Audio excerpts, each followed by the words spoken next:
So one of the difficulties that some of my students have is before they really get before they really talk to sellers is how am I going to estimate repairs, right? Estimating repairs is a big part of figuring out what to offer for a property.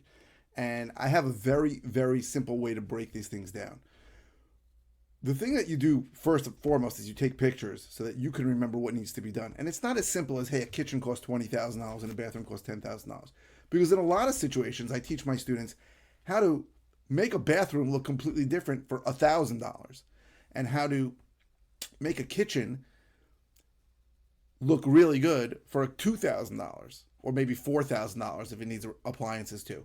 And these are the tips and tricks that I teach my students. Now, if you're interested in learning how to make offers on properties or how to estimate repairs on what it costs when you flip a property, DM me below or put a comment below or click on the bio. It depends on where you're watching this.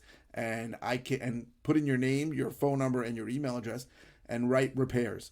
And I will get back to you and give you some idea of how I teach my students how to make a lot of money doing their flips very quickly.